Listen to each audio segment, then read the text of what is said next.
ഇത് ചരിത്രപരമായ കുറേ കാര്യങ്ങളൊക്കെ ഉൾപ്പെടുന്ന ഒരു കളിയാണ്. സാർ ഈ കളിയെ എങ്ങനെ നോക്കിക്കാണുന്നു? ആര് ജയിക്കുന്നുള്ള നമുക്ക് അവസാനത്തേക്ക് വെക്കാം. ഈ കളിയെ സാർ എങ്ങനെ നോക്കിക്കാണുന്നു? ലോകകപ്പിലെ 6ാമത്തെ ഹെഡ് ടു ഹെഡ് മാച്ചാണ് ഇവർ.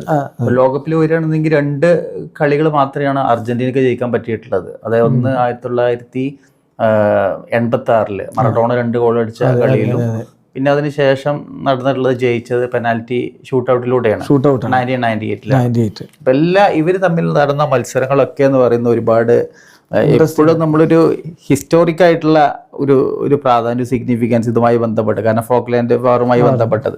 അപ്പൊ എപ്പോഴും അവര് കളിക്കാൻ അല്ലെങ്കിൽ ഹെഡ് ടു ഹെഡിൽ വേൾഡ് കപ്പിൽ വരുമ്പോൾ എപ്പോഴും അത് ഉയർന്നു വരും, സിംബോളിക്കായിട്ട് വരുന്നുള്ളതാണ്. അങ്ങനെ ഒരു സിമ്പൽ വരും. അപ്പോൾ സ്വാഭാവികമായിട്ട് എന്താ പറയുക, 2 ടീമും വേൾഡ് കപ്പിൽ വരുമ്പോൾ പരസ്പരം വാശിയോടുകൂടി മത്സരിക്കുന്നവരാണ്. പക്ഷെ ഇത്തവണത്തെ വേൾഡ് കപ്പിലേക്ക് വരുമ്പോൾ അർജന്റീന നിലവിലിപ്പോൾ ഗ്രൂപ്പ് സ്റ്റേജിലൊക്കെ നല്ല പെർഫോമൻസ് ആണ്. മെസ്സിയുടെ ആക്ച്വലി എന്താ പറയുക, പെർഫോമൻസിൻ്റെ ഒക്കെ പിൻബലത്തിൽ നല്ല രീതിയിലാണ് കളിച്ചുകൊണ്ട് വരുന്നത്. പിന്നെ എന്താ പറയുക, പക്ഷെ നോക്കൗട്ടിലേക്ക് വന്നപ്പോൾ വളരെ ഒരു സ്ട്രഗിളിംഗ് ആയിട്ടുള്ള ഒരു അർജന്റീനയാണ് കാണുന്നത്. ഒട്ടും കൺവിൻസിങ് അല്ല ഒരു വിജയം, പല വിജയങ്ങൾ. ഇപ്പം 3 മത്സരങ്ങളിലേക്ക് ഇപ്പം ഇന്ന് കഴിഞ്ഞ കളി നോക്കുകയാണെന്നുണ്ടെങ്കിലും നമുക്ക് കുറേയൊക്കെ എന്തൊക്കെയോ പ്രശ്നങ്ങൾ അർജന്റീനയിൽ ഉണ്ട് എന്നുള്ളതാണ്. ഇംഗ്ലണ്ടിനെ സംബന്ധിച്ചിടത്തോളം എന്ന് പറയുന്നത്, ഇപ്പോൾ ഈ ഒരു ടൂർണമെൻറ്റിൽ തുടക്കത്തിൽ ചില പ്രശ്നങ്ങളൊക്കെ ഉണ്ടെങ്കിൽ പോലും നല്ല രീതിയിലുള്ള ഒരു പെർഫോമൻസ്, ഒരു ടീമായിട്ട് നല്ല രീതിയിൽ കളിക്കുന്നുണ്ട്. അതേപോലെ തന്നെ നമ്മുടെ മുന്നേറ്റത്തിൽ നോക്കുകയാണെന്നുണ്ടെങ്കിൽ ഹാരി കെയ്നും ബെല്ലിംഗാം ഏറ്റവും മികച്ച രീതിയിൽ ഇപ്പോൾ കളിക്കുന്നുണ്ട്, നല്ല രീതിയിൽ കളിക്കുന്നുണ്ട്. 6 കളി 6 ഗോൾ. ഒരു മിഡ്ഫീൽഡറാണ് പറയുമ്പോൾ ഒരു സ്ട്രൈക്കറൊന്നല്ല. അപ്പൊ ഓപ്പൺ പ്ലേ മറികടന്നു എന്നുള്ളതാണ്. അപ്പോൾ ഇംഗ്ലണ്ട് അർജന്റീന മത്സരം വരുമ്പോൾ ഞാൻ വിചാരിച്ചപ്പോൾ ഇന്നിപ്പോൾ സത്യം പറഞ്ഞിട്ടുണ്ടെങ്കിൽ ഈ കളിയായിട്ട് പോയിട്ടുണ്ടെന്നുണ്ടെങ്കിൽ ഇപ്പോൾ ഇംഗ്ലണ്ട് പോലെ ടീമായിട്ട് വന്നിട്ടുണ്ടെന്നുണ്ടെങ്കിൽ എന്താ സംഭവിക്കാന്ന് പറയാൻ പറ്റില്ല എന്നുള്ളതാണ്. തീർച്ചയായിട്ടും ആ കളിയിൽ ഞാൻ അഡ്വാൻറ്റേജ് കാണുന്നത് ഇംഗ്ലണ്ടിന് തന്നെയാണ്. തീർച്ചയായിട്ടും അഡ്വാൻറ്റേജ് ഇംഗ്ലണ്ടിനാണ്. പക്ഷേ ക്യൂട്ടി റൊമേറോ പറയുന്നൊരു കാര്യമുണ്ട്, ഇന്നത്തെ സ്വിറ്റ്സർലൻഡിനെതിരെയുള്ള കളി കഴിഞ്ഞിട്ട് ഇംഗ്ലണ്ടിനെതിരെ ഞങ്ങളുടെ സോള് നൽകി കളിക്കുന്ന പറയുന്നത്. അപ്പം ആത്മാവ് മുന്നിൽ വെച്ച് കളിക്കുന്ന പറയുമ്പോൾ നമുക്കത് ഒന്നുകൂടി കാവ്യാത്മകമായി പറഞ്ഞാൽ ഹൃദയം കൊണ്ട് കളിക്കും എന്നാണ് അദ്ദേഹം പറഞ്ഞത്. അപ്പോൾ ഈ ഹൃദയം കൊണ്ട് കളിക്കാൻ അവർക്ക് ഊർജം ഉൾക്കൊള്ളാൻ കുറേ കഥകളും സംഭവങ്ങളൊക്കെ ഈ ടീമുകൾ തമ്മിലുണ്ട്. ഇപ്പോൾ ഈ 60കളിലൊക്കെ ഇംഗ്ലണ്ടിൽ ഇറങ്ങിയിരുന്ന ഈ കാർട്ടൂൺ കഥാപാത്രങ്ങൾ അധികവും അർജന്റീന ഫുട്ബോളേഴ്സിനെ വെച്ചിട്ടുള്ളതാണെന്നും അർജന്റീനയുടെ ഡാഗ ട്രിക്കുകൾ, അതായത് വളരെ പ്രശ്നങ്ങൾ ഉണ്ടാക്കുന്ന കഥാപാത്രങ്ങൾ ഇംഗ്ലീഷ് സാത്വികർ അവരോട് ഏറ്റുമുട്ടി ജയിക്കുന്ന തരത്തിലുള്ള കഥകൾ അവർ ഇറക്കിയിരുന്നു. അത് 60കളിൽ തന്നെ ഇവർ തമ്മിലുള്ള ഈ പോരാട്ടം, പിന്നെ അർജന്റീനയുടെ ഡാഗ ട്രിക്കുകൾ എന്ന് പറയുന്ന തരത്തിൽ ഗ്രൗണ്ടിലുള്ളവരുടെ വീഴ്ചയും കുറച്ച് കാര്യങ്ങളും അതുപോലെ കുറച്ച് എന്താ പറയുക അഗ്രസീവായിട്ടുള്ള ഫോളും ഒക്കെ ചേർത്തിട്ടാണ് അവർ പറഞ്ഞിരുന്നത്. പക്ഷെ അതൊക്കെ കഴിഞ്ഞിട്ട് 86 വരുമ്പോൾ ഈ ഫോക്ലാൻഡ് യുദ്ധത്തിന് ശേഷം നടന്ന ആ ഒരു മത്സരം സാറിന് ഓർമ്മയുള്ള കളിയായിരിക്കും. 82-ലാണ് തോന്നുന്നു. 86-ലാണ് കളി.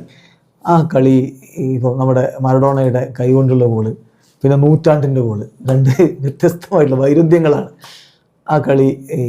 അതിനെക്കുറിച്ചൊന്ന് ഇപ്പോൾ നമ്മുടെ പ്രേക്ഷകർക്ക് വേണ്ടിയിട്ടൊന്ന് പറയാൻ പറ്റുമോ, അതിൻ്റെ ഒരു റിസൾട്ടും അർജന്റീന ഇവരുടെ തമ്മിൽ ആദ്യ കളി നടക്കുന്ന 1960 വേൾഡ് കപ്പിൽ നടക്കുന്നത് 62-ൽ 66-ലാണ് ഇംഗ്ലണ്ട് വേൾഡ് കപ്പ് നടക്കുന്നത്. അപ്പൊ അതിലും ക്വാർട്ടർ ഫൈനലിലാണ് ഇംഗ്ലണ്ട് ജയിക്കുന്നത്.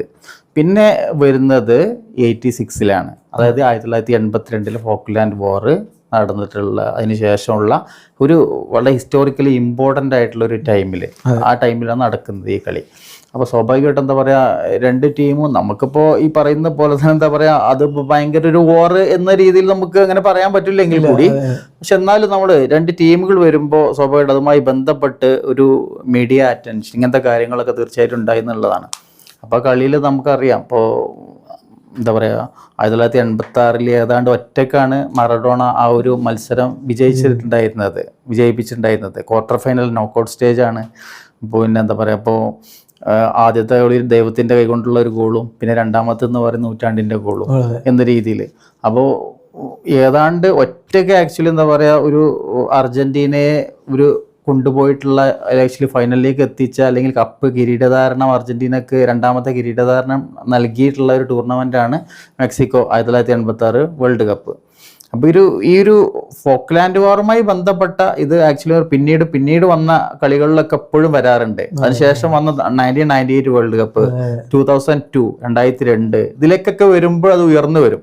ഇനിയിപ്പോ സ്വാഭാവികമായിട്ട് ഈ വേൾഡ് കപ്പ് സെമി ഫൈനലിൽ അർജന്റീന വരുമ്പോഴും സ്വാഭാവികമായിട്ട് നമുക്ക് മീഡിയയിൽ അത് വരും എന്നുള്ളതാണ്.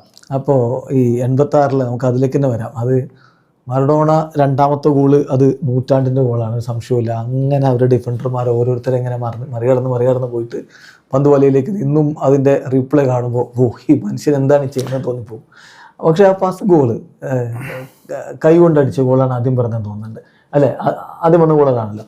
ആ കൈ കൊണ്ടടിച്ച ഗോളിനെ അർജന്റീനക്കാരും അതുപോലെ ഫുട്ബോൾ ലോകത്തുള്ള ആളുകളൊക്കെ ദൈവത്തിൻ്റെ ഗോൾ എന്ന് പറയുമ്പോൾ ഇംഗ്ലണ്ടുകാർ ഇപ്പോഴും അതിനെ അംഗീകരിച്ചിട്ടില്ല. ചെകുത്താൻ്റെ ഗോൾ എന്നാണ് അവർ പറയുന്നത്. മറഡോണയും അവർ അംഗീകരിച്ചിട്ടില്ല, ഈ ഗോളും അംഗീകരിച്ചിട്ടില്ല.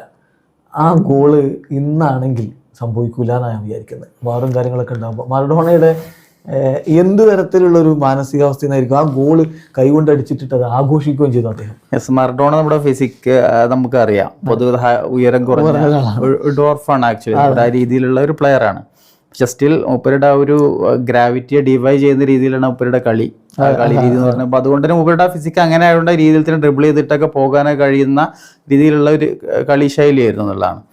അപ്പോൾ സ്വാഭാവികമായിട്ടും അത്ര ഉയരത്തിൽ പീറ്റർ ഷിൽട്ടായിരുന്നു ഇംഗ്ലണ്ടിന്റെ ഗോൾ കീപ്പർ, നല്ല ഹൈറ്റ് ഉള്ള ഒരാൾ. അപ്പൊ ആ ഉയരത്തിൽ ഒരുപക്ഷെ അതിനൊപ്പം ചാടി ഹെഡ് ചെയ്യുക എന്ന് പറയുന്ന പ്രായോഗികത എനിക്ക് തോന്നുന്നു.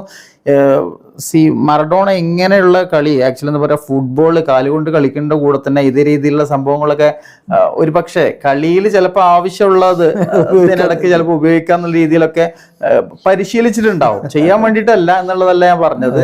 ഇപ്പൊ ഒരുപക്ഷെ എന്താ പറയുക, ഒരു പ്ലെയറെ സംബന്ധിച്ചിടത്തോളം എന്ന് പറയുന്നത് ഇപ്പം എല്ലാ തരത്തിലും ചിലപ്പോൾ എങ്ങനെയാണോ അപ്പോൾ ഉയർന്ന് ചാടുമ്പോൾ ഒരു പൂർണ്ണമായിട്ട് ചിലപ്പോൾ ഹെഡ് ചെയ്യാൻ പറ്റണമെന്നില്ല. അപ്പം അന്ന് തന്നെ മറഡോണ തന്നെ സംബന്ധിച്ച സംഭവം ഗോൾ അടിച്ചതിന് ശേഷം എന്ന് പറയുന്നത് ഹാഫ് ഗോഡ്സ് ഹാൻഡ് എന്നുള്ളതാണ്. ദൈവത്തിന്റെ പാതി ദൈവത്തിന്റെ കൈയും അതേപോലെ പാതി എന്റെ തലയും എന്നുള്ളതാണ്. അപ്പൊ സ്വാഭാവികമായിട്ടും മൂപ്പര് തന്നെ അത് ശരി അംഗീകരിച്ച ഒരു സംഭവമാണത്.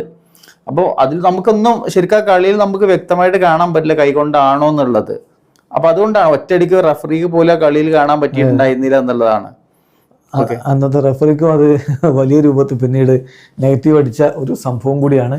പക്ഷെ അത് ഇന്നൊക്കെ ഇപ്പോൾ വാറൊക്കെ ഉള്ളത് കൊണ്ട് എന്തായാലും നടക്കില്ല. വാർ ഇന്റർവ്യൂ ചെയ്യുകയും അത് ഓവർടേൺ ചെയ്യുകയൊക്കെ ചെയ്യും. എന്നാലും അത് അന്ന് അങ്ങനെ സംഭവിച്ചു പോയി.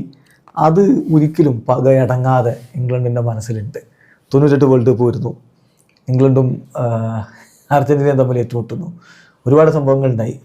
അന്നത്തെ നൂറ്റാണ്ടിൻ്റെ ഗോള് മറഡോണ അടിച്ചെങ്കിൽ ഓൾമോസ്റ്റ് സാമ്യതയുള്ളൊരു ഗോള് മൈക്കിൾ ഓവൻ അടിക്കുന്നു. ആ ഗോള് സാറിന് ഓർമ്മ ഉണ്ടാവുമല്ലോ, വല്ലാത്തൊരു മൈക്കിൾ ഓവൻ വേൾഡ് ഫുട്ബോളിൽ ഇങ്ങനെ ഇടിച്ചങ്ങ് ഉദിച്ചു വരുന്ന 18 വയസ്സാണ് മൈക്കിൾ ഓവന്. പിന്നെ നമ്മുടെ സിമിയോണി ബെക്കാം ഇഷ്യൂ, അത് ഈ കാര്യങ്ങളൊന്ന് പറഞ്ഞാൽ എങ്ങനെ ഉണ്ടാവും? അത് നടക്കുന്നത് ബെക്കാം സിമിയോണി ഫൗൾ ചെയ്യപ്പെട്ടു. അതാണ് ശരിക്ക് സിമിയോണി ബെക്കാമിനെ ഫൗൾ ചെയ്ത് ബെക്കാം ഗ്രൗണ്ടിൽ കിടക്കുന്ന സമയത്താണ് സിമിയോണി നടന്നു പോകുന്ന സമയത്ത് ശരിക്കും നമ്മള് വലിയ കോണ്ടാക്ട് ഒന്നും പറയാൻ പറ്റൂല, ഒന്നുമില്ല. കാലുകൊണ്ട് ജസ്റ്റ് ഒരു ബൂട്ട് കൊണ്ട് ഒരു ചെറിയൊരു തട്ടല്, കാലിങ്ങനെ പൊക്കുകയാണ് ചെയ്യുന്നത്. അപ്പൊ അദ്ദേഹത്തിന്റെ ബാക്ക് ഭാഗത്ത് കൊണ്ടില്ല, ചെറിയൊരു കോണ്ടാക്ട് പോലെ ഉണ്ടായിട്ടുള്ളൂ. വീണു. ആ സിമിയോണി അങ്ങനെ ഒരു സിമുലേറ്റ് ചെയ്തു, ആ ഒരു സിമുലേഷൻ സംഭവമാക്കി. അപ്പോൾ ആക്ച്വലി എന്താ പറയാ, നമ്മള് അതിനുശേഷം ഒരു റിവ്യൂയിലൂടെയാണ് ആക്ച്വലി കാർഡ് കൊടുത്തത്, റെഡ് കാർഡാണ് ബെക്കാമിന്. ഇന്നത്തെ പോലെ വാർ റിവ്യൂ എന്നല്ല, അതിനെ കുറിച്ച് സംസാരിച്ച് അന്നൊക്കെ നേരെ നമ്മുടെ ഈ ലൈൻസ്മാന്റെ അടുത്തേക്ക് പോയി റഫറി കാര്യങ്ങൾ ചർച്ച ചെയ്യലാണല്ലോ, നോക്കിയിട്ട് അത് റെഡ് കാർഡ് കൊടുക്കുകയാണ് ഇഷ്യൂ ചെയ്തത്. പക്ഷേ റെഡ് കാർഡ് ആയിരുന്നു. അത് തീർച്ചയായിട്ടും എനിക്ക് തോന്നണോ ബെക്കാമിന്റെ മനസ്സിലുണ്ടായിരുന്നു. അതുകൊണ്ടാണ് 2002. അതെ, പക്ഷെ ഇതിൽ വേറെ സംഭവം കൂടി ഉണ്ട്. ഈ സംഭവം നടന്ന് റെഡ് കാർഡ് കിട്ടി, കളി പിന്നെ പെനാൽറ്റി ഷൂട്ട് ഔട്ടിൽ അർജന്റീന ജയിച്ചു എന്നാണ് തോന്നുന്നത്, അല്ലെ? അർജന്റീന 2-2 അത് സ്കോർ ലൈന്, പിന്നെ ഷൂട്ട് ഔട്ടിലേക്ക് പോയി. അപ്പൊ ഇതിൽ 2 പെനാൽറ്റി വന്നിട്ടുണ്ടായിരുന്നു ആ കളിയിൽ, 2 പെനാൽറ്റിയാ. പിന്നെ അതേപോലെ തന്നെ പിന്നെ ഒന്ന് മൈക്കിൾ ഓവന്റെ ഗോള്. ഇങ്ങനെ നമ്മൾ സ്കോർ ലൈന് 2-2 അങ്ങനെ ഷൂട്ട് ഔട്ടിലേക്ക് പോവുകയാണ് ചെയ്തിട്ടുണ്ടായിരുന്നത്. ഈ കളിയെല്ലാം കഴിഞ്ഞിട്ട് ഒരു Manchester United versus Inter Milan കളി വരുന്ന സമയത്ത് സിമിയോണി തുറന്നു പറയുന്നുണ്ട്, അന്ന് ഞാൻ അഭിനയിച്ചതാണ്, എനിക്കങ്ങനെ കോണ്ടാക്ട് ഒന്നും ഉണ്ടായിട്ടില്ല, ബെക്കാമിനോട് മാപ്പ് പറയുന്നു എന്നുള്ളത്. സിമിയോണി ഇപ്പോഴും സിമിയോണി അങ്ങനെയൊക്കെ തന്നെയാണ്. ഗ്രൗണ്ടിൽ വെച്ച് ഇപ്പം അന്ന് വിനീഷ്യസിനോട് വളരെ മോശമായിട്ട് സംസാരിച്ചിട്ട് ഒക്കെ കഴിഞ്ഞിട്ട് ഞാൻ മാപ്പ് പറയുന്നത് ഞാൻ അങ്ങനെ പറയാൻ പാടില്ലായിരുന്നില്ല എന്ന് പറയുന്നത് ഒരാളാണ് സിമിയോണി. അപ്പൊ അന്ന് അത് ശരിക്കും അയാൾ അഭിനയിച്ച് ഉണ്ടാക്കി ബെക്കാമിനെ പുറത്താക്കുന്നു. പക്ഷെ ബെക്കാം ആ പക ശരിക്കും മനസ്സിൽ സൂക്ഷിച്ചു. സാറ് പറഞ്ഞ പോലെ 2002 കാത്തു സൂക്ഷിച്ചു. ഈ 2002 വേൾഡ് കപ്പിന് മുമ്പ് ഒരു ചാമ്പ്യൻസ് ലീഗ് മത്സരത്തിൽ ഡിപ്പോർട്ടീവോ ലാ കറൂണ മാഞ്ചസ്റ്റർ യുണൈറ്റഡ് മത്സരത്തിൽ ഫ്രെഡോ ഡ്യൂഷർ എന്ന് പറയുന്ന അർജന്റീൻ ഡിഫൻഡർ നമ്മുടെ ബെക്കാമിൻ്റെ കാല് ഇങ്ങനെ രണ്ട് കാലിൻ്റെ ഇടയിൽ തിരിച്ച് പൊട്ടിച്ചു എന്നാണ്. അങ്ങനെയല്ല, അത് ഫൗൾ ചെയ്ത് കാല് പൊട്ടി. പക്ഷെ ഇംഗ്ലീഷ് മാധ്യമങ്ങളൊക്കെ ഇങ്ങനെ തിരിച്ച് പൊട്ടിച്ചു, മനഃപൂർവ്വം ചെയ്തതാണ്. ഇംഗ്ലണ്ട് അർജന്റീന മത്സരം നേരത്തെ വേൾഡ് കപ്പിൻ്റെ ഫിക്സറൊക്കെ റെഡിയാണ്. അപ്പോൾ ഇംഗ്ലണ്ട് അർജന്റീന മത്സരത്തിൽ ബെക്കാം കളിക്കാതിരിക്കാൻ വേണ്ടിയിട്ട് മനഃപൂർവ്വം ചെയ്തതാണ് ഡ്യൂഷർ എന്ന രൂപത്തിൽ വലിയ സംഭവമൊക്കെയാണ്. സ്വെൻ ഗൊറാൻ എറിക്സനാണെന്ന് ഇംഗ്ലണ്ടിൻ്റെ കോച്ച്. അപ്പോൾ വേൾഡ് കപ്പിൻ്റെ ഗ്രൂപ്പ് സ്റ്റേജിൽ ഇവർ തമ്മിൽ കളിക്കുമ്പോൾ ആദ്യ ഇംഗ്ലണ്ടിൻ്റെ കളിയിൽ ബെക്കാം കളിച്ചിട്ടില്ല, ബെക്കാം ഫിറ്റല്ല എന്നുള്ളതുകൊണ്ട്. രണ്ടാമത്തെ കളിയിൽ ഉണ്ടാവുമോ ഇല്ല എന്നൊരു ഉറപ്പില്ല. പക്ഷേ രണ്ടാം കളിയിൽ ബെക്കാം ആണ് ടീമിനെ നയിച്ചുകൊണ്ട് എല്ലാവരെയും അത്ഭുതപ്പെടുത്തിക്കൊണ്ട് ഗ്രൗണ്ടിലേക്ക് വരുന്നത്. പിന്നെ സംഭവിച്ചത് സാറിന് ഓർമ്മ ഉണ്ടാവും, പെനാൽറ്റി കിട്ടി. ആ പെനാൽറ്റി അടിച്ചത് അടിച്ച ശേഷമുള്ള സെലിബ്രേഷൻ അതാണ്. അപ്പൊ അത് ആക്ച്വലി എന്താ പറയാ, പവറിൽ അടിച്ചും കയറ്റാണ് ഇങ്ങനെ നമ്മള് ഒരു കോർണറിലേക്കൊന്നല്ല അടിക്കുന്നത്, വളരെ പവർഫുൾ ആയിട്ടുള്ള ഷോട്ടാണ്. നമ്മളെന്താ പറയാ, ഈ പെനാൽറ്റി ഞാൻ പിന്നെ ഒരിക്കൽ പോലും ഞാൻ റീപ്ലേ കണ്ടില്ല. പക്ഷെ അന്ന് കണ്ടത് ഇപ്പോഴും മനസ്സിലുണ്ട്. ഈ ഒരു വാശിയും ദേഷ്യമൊക്കെ അത് നമ്മൾ ആ ഒരു ഗോളടി കഴിഞ്ഞതിന് ശേഷമുള്ള എക്സ്പ്രഷനിലൂടെ ഒക്കെ മനസ്സിലാകും. ബെക്കാം എന്ന് പറയുന്നത് 1998 ആ ഒരു ഭാഗ ആക്ച്വലി നമ്മൾ ഇങ്ങോട്ട് ക്യാരി ഫോർവേഡ് ചെയ്തിട്ടുണ്ടായിരുന്നു. ശരിക്കും പറഞ്ഞാൽ അത് അർജന്റീന ബാറ്റിസ്റ്റൂട്ടയും ക്രസ്പോയൊക്കെ ഉള്ള ഒരു സൂപ്പർ ടീമും കൊണ്ട് വന്നിട്ട് അർജന്റീന വേൾഡ് കപ്പ് അടിക്കും എന്നെല്ലാവരും പ്രവചിച്ചിട്ട് അന്ന് നൈജീരിയയോടൊരു ഗോളിന് തോറ്റും തോന്നുന്നുണ്ട്. അതിന് സമനിലയാണെങ്കിൽ സംശയമുണ്ട്. ഒരു ഹെഡറിൽ ഗോളായത് എനിക്ക് ഓർമ്മയുണ്ട്. ഏതായാലും സംഗതി ഒടുവിൽ ഗ്രൂപ്പ് സ്റ്റേജ് കടന്നു പോയില്ല അർജന്റീന എന്നുള്ളതാണ് ആ വേൾഡ് കപ്പ്. അത് ഗ്രൂപ്പ് സ്റ്റേജ് കടന്നിട്ടില്ല. ഗ്രൂപ്പ് സ്റ്റേജിൽ അവർ എലിമിനേറ്റ് 2002 അതിന് ശേഷം പിന്നെ വേൾഡ് കപ്പിൽ ഇവർ ഏറ്റുമുട്ടിയിട്ടില്ലല്ലോ, ആദ്യമായിട്ടല്ലേ പിന്നെ വരുന്നത്. 2002 വേൾഡ് കപ്പാണ് അവർ അവസാനമായിട്ട് വേൾഡ് കപ്പ് വന്നിട്ടുണ്ടായിരുന്നത്. അപ്പൊ ഇത്തവണ ഒരു ഡ്രാമ സാർ പ്രതീക്ഷിക്കുന്നുണ്ട്, ഇതേപോലെയുള്ള എന്തെങ്കിലും ഇഷ്യൂസ് ഉണ്ടാവാനുള്ളൊരു കാരണം ഉണ്ടാവും. കാരണം ഒരു വലിയ ഇടവേളയ്ക്ക് ശേഷം 2022 എന്ന് പറയുമ്പോൾ 24 വർഷത്തിന് ഗ്യാപ്പ് ഉണ്ടായി. സ്വാഭാവികമായിട്ട് ഇത് വീണ്ടും റീസർഫേസ് ചെയ്യും, വരും എന്നുള്ള ഉറപ്പാണ്. പല ഒക്കെ വരും. സാധാരണഗതിയിലെ ഫോക്ലാൻഡ് വാറും അതേപോലെ തന്നെ കഴിഞ്ഞ ഇവരുടെ മത്സരങ്ങൾ ഉണ്ടായിരുന്നത് എന്താ പറയാ, ദൈവത്തിന്റെ കൈ ഗോളും നൂറ്റാണ്ടിന്റെ ഗോളും അതേപോലെ 98 വിവാദങ്ങളും 2002 ബെക്കാമിന്റെ പ്രകടനങ്ങളും ഇങ്ങനത്തെ കാര്യങ്ങളൊക്കെ അത് റീസർവേസ് ചെയ്യും എന്നുള്ളതാണ്. അപ്പൊ ഇതിലേക്ക് വരുമ്പോ അന്നത്തെ സിമിയോണിയുടെ മോൻ ഇന്ന് ടീമിലുണ്ട്, സിമിയോണി ഇന്ന് ടീമിലുണ്ട്. അതെ മക്കളിലേക്കൊക്കെ മാത്രല്ല സിമിയോണിയും ഇതുപോലെ തന്നെ വേൾഡ് കപ്പിലെ ഒരു എല്ലാതര കളികളിലും അർജന്റീന കളിയൊക്കെ കാണാൻ വരുന്നുണ്ടായിരുന്നു. കഴിഞ്ഞ കളിയിലും ഉണ്ടായിരുന്നു. ഉണ്ടായിരുന്നുള്ളതാണ്.